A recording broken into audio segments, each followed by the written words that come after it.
Mungu anamtokea Musa akiwa Midiani na anamwambia aende Misri akawatoe watu. Ukisoma pale utaona Mungu anawachukua wale watu, anawapeleka nchi ya ahadi, na Mungu anawaambia anawapeleka nchi ya maziwa na asali. Unasikia hilo neno? Sasa unawezaje kufika kwenye ile nchi? Lazima uwe na njia unayopita kufika pale. Lazima uwe na njia. Hauwezi kutoka utumwani ukaenda nchi ya ahadi bila njia. Kuna watu wanataka kwenda, huwezi kufika. Lazima ujue njia inayokutoa kwenye utumwa wa magonjwa kwenda kwenye utumwa wa uzima. Huwezi ukafika kwenye uzima bila kuijua njia. Ndio maana hata mtu akiumwa malaria, njia ya kwake ni matibabu. Atameza mseto tu, no way out, lazima ameze mseto. Mtu akiumwa typhoid akitaka kupona, lazima apate dawa. Kwa hiyo ndio njia, utabibu kwa ajili ya kupata uponyaji. Kwa hiyo pia wana wa Israeli walikuwa na safari ya kwenda nchi ya ahadi, kuyafikia maziwa na asali. Hapakuwa na chaguo, lazima wapitie njia ambayo Mungu amewakusudia. Sasa kuna kitu cha ajabu sana kwenye hii safari ya wana Israeli ambayo ninataka sote tutafakari, tujifunze. Walipotoka wana wa Israeli, tutaenda kuona katika kile kitabu cha Kutoka sura ya 14. Wana wa Israeli walipotoka wakaenda nchi yao ya ahadi, tunaona kwanza walipita jangwani na wakakwama jangwani, lakini 2 walipita katika bahari wakakwama baharini. Hebu ninaomba nikusomea haraka haraka alafu tuone nini kinatokea. Nitaanza ile mstari wa kwanza sura 14. Bwana akasema na Musa akamwambia, waambie wana wa Israeli kwamba warudi na kupiga kambi yao mbele ya Pi-Hahirothi kati ya Migdoli na bahari. Akasema kukabili bahari Sefoni.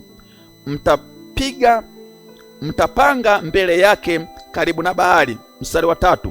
Naye Farao akasema katika bahari wana wa Israeli wametatanishwa katika nchi ile, jangwa imewazuia wasiende. Farao anasema hapa, ninakufundisha pia kuona. Farao anaona wana wa Israeli wametatanishwa katika bahari. Maana yake ni kwamba wanaenda Kanaani, lakini njia yao imefungwa na bahari. Sasa ninakuuliza swali. Tumejifunza kuhusu Wayahudi. Tunaambiwa Yesu akiwa mtoto alikimbilia Misri. Mbona tukusikia kwamba alikwama katika bahari? Unaona nini hapo? Mbona tunaambiwa kwamba Ibrahimu alienda Misri? Mbona tukusikia kwamba alikwama katika bahari? Lakini pia wana wa Israeli hawa wakati wanaenda utumwani, wakati wanaenda kutafuta chakula kule Misri, wakati wa njaa, hatukuona kwamba wamekwama katika bahari. Unaona nini katika hili eneo? Ndio maana nafungamanisha neno na majira. Ina maana hawa wana wa Israeli walienda Misri ili kuwepo njia mpya katika nyakati za kwenda, na kuna njia mpya nyakati za kurudi. Hata wakati wanaenda kuchukua chakula hatukuona kwamba bahari watatanisha. Kwa hiyo ipo njia ambayo waliiendea, lakini sasa ipo njia ambayo wanarudi. Lakini sasa hii njia ya kurudi Misri, saa ya kwenda utumwani hawakutatanishwa, saa ya kutoka utumwani wametatanishwa. Hiyo ina maana gani? Unapoliendea jambo lolote lenye hatima yako, lazima linakuwa na vikwazo. Usiogope vikwazo. Farao anasema na Mungu anasema, nami nitaufanya uwe mgumu moyo wa Farao, naye atafuata nyuma yao, nami nitajipatia utukufu kwa Farao na kwa jeshi lake lote la Wamisri, na Wamisri watajua kuwa mimi ndimi Bwana. Basi wakafanya hivyo. Mstari wa 5. Mfalme wa Misri aliambiwa ya kuwa wale watu wamekwisha kimbia, na moyo wa Farao na mioyo ya watumishi wake ikageuzwa iwe kinyume na hao watu. Nao wakasema, ni nini jambo hili tuliloliendea, kwa kuwaacha Waisraeli waende zao wasitutumikie? Unaona nini hapo? watu wametoka utumwani, wale waliokuwa wanawatumikisha wanajuta kwa nini hawa watu watoke. Kwa hiyo wanatamani kuona watu hawatoki, wanatamani kuona watu wanawatumikia, wanatamani kuona watu wako utumwani. Kwa hiyo Farao anasema tumewaachaje hawa watu watoke? Hayo ni maono ya Farao, kwamba wale watu wametatanishwa katika bahari na wakataki kutoka. Mstari wa 6 anasema akaandalia gari lake, akawachukua watu wake pamoja naye. Tena akatwaa magari 600 yaliyochaguliwa na magari yote ya Wamisri na maakida juu ya magari hayo yote. Ninasema na Bwana akafanya moyo wake Farao mfalme wa Misri kuwa mgumu, naye akawafuata wana wa Israeli, kwa sababu wana wa Israeli walitoka kwa jeuri. Wamisri wakafuata nyuma yao, na farasi wote na magari yote ya Farao na askari zake kwenye kupanda farasi na jeshi lake, nao wakawapata hali wamepanga pale karibu na bahari, karibu na Pinpehori, kukabili bahari Sefoni. Ina maana hawa watu wametatanishwa na bahari, njia yao imefungwa na bahari. Sasa mstari wa 10, hata Farao alipokaribia, wana wa Israeli wakainua macho yao, na tazama, Wamisri wanakuja nyuma yao. Wakaogopa sana, wana wa Israeli wakamlilia Bwana, wakamwambia Musa, je, kwa sababu hapakuwa na makaburi katika Misri umetutoa huko ili tufe jangwani? Mbona umetutendea haya kututoa katika nchi ya Misri?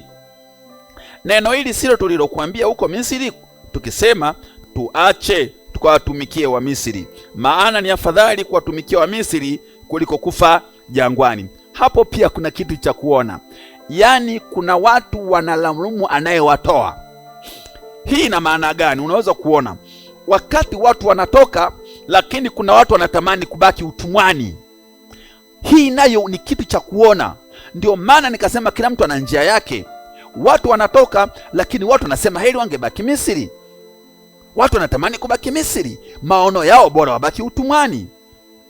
Sasa inaendelea kusema katika ule mstari wa 13 na mstari wa 13, Musa akawaambia watu, msiogope, simameni tu mkauone uokovu wa Bwana atakawafanyia leo, kwa maana hao wa Misri mliowaona leo hamtawaona tena. Hapa ninataka nikufundishe pia, wakati tunaangalia njia imefungwa na bahari, lakini bado nitakuwa na kufafanishia namna ya kuona vitu katika neno. Cha kwanza tunaona ambacho Farao anaona. Farao anaona nini? Farao anaona wale watu wametatanishwa, kwamba bahari imewatatanisha. Hayo ni maono ya Farao. Na anaona nini? Anaona sasa ndio muda wa kwenda kuwamaliza. Hayo ni maono ya Farao baada ya njia kufungwa. Lakini pia kuna maono ya wana wa Israeli. Wana wa Israeli wanaona nini? Wana wa Israeli wao wanaona makaburi. Wanamlaumu Musa kwamba leo tunafia hapa kwa sababu njia imefungwa. Wanaanza kumlaumu Musa, ungetuacha tukule tungezikwa kwenye makaburi ya Misri. Kwa hiyo wana wa Israeli wao wanaona makaburi, wao wana maona mauti. Hilo ni eneo la pili. Lakini pia tunaona eneo la tatu. Eneo la tatu ni nini? Musa anaona nini? Musa yeye anawaambia msiogope, simameni tu mkauone uokovu wa Bwana. Kwa hiyo Musa anaona uokovu. Kwa hiyo tunaona vitu vitatu hapo kwa sehemu tatu tofauti. Farao anaona bahari tawazuia, hawawezi kupita, sisi tunawamaliza. Kwa hiyo Farao anaona ni fursa ya kuwamaliza. Ndivyo walivyo wanadamu. Unapoianza njia mpya, na ile njia mpya yako inapokuwa na hatima, bahari ikifunga njia, kwa hiyo wanadamu wanaona ndio muda wa kukumaliza. Usirudi kwenye maono yao, kaa kwenye vision yako, kaa kwenye motivu yako, kaa kwenye agenda yako. Usirudi kwenye motivu, hiyo ni motivu ya Farao. Lakini pia kuna wengine wanaona kwamba njia imefunga, hawana pa kupita, kwa hiyo wanaona makaburi. Hayo ni maono yao. Lakini pia unaona Musa yeye anasema nyinyi simameni tu, leo mtaona uokovu wa Bwana. Kwa hiyo ndiyo kitu ambacho tunakiona hapo. Lakini je, Mungu yeye anaona nini? Tumeona hizo sehemu tatu. Mungu anaona nini? Twende ule mstari wa 14. Mungu anaona nini? Bwana atawapigania nanyi mtanyamaza kimya. Huyo ni Farao, huyo ni Musa. Musa anaona Bwana yuko kutupigania. Maana yake ni nini? Hiyo njia itafunguliwa. Ndicho Musa anapoona. Baada ya dialogue kati ya Musa na wale watu, Musa alionyesha maono yao, ambaye ni kiongozi wao. Sasa Bwana anasema nini? Mstari wa 15. Bwana akamwambia Musa, mbona unanililia mimi? Waambie wana wa Israeli waendelee mbele. Unaendeleaje mbele? Bahari imefungwa. Kwa hiyo wale watu wanaona bahari imefungwa na wanaona makaburi. Farao anaona ni muda wa kuamaliza, lakini Musa anaona ni muda wa wokovu. Jifunze kuona wewe kama wewe katika neno. Usipojifunza kuona, utaona makaburi kwenye kukwama kwako baada ya kuiona njia. Jifunze kuona njia, jifunze kuona upenyo, jifunze kuona ushindi. Tafadhali usisikilize mtu aliyekwama, usisikilize mtu anayeona makaburi. Yeye ndiye anaona kushindwa. Usimfuatishe mtu. Sasa unaona hapa mstari wa 15, Bwana anawaambia endelea mbele. Maana yake njia iko pale pale. Hello mtu wa Mungu. Je, katika maisha yako unahisi kuna njia zimefungwa? Basi haya ni majira yako. Karibu kwenye semina ya siku 3 ya ukombozi iliyoandaliwa na mtumishi wa Mungu Kuhani James Nyansika, yenye mada isemayo kufungua njia zilizofungwa. Ni siku ya Jumatano mpaka siku ya Ijumaa. Muda ni saa 10 kamili alasiri mpaka saa 12.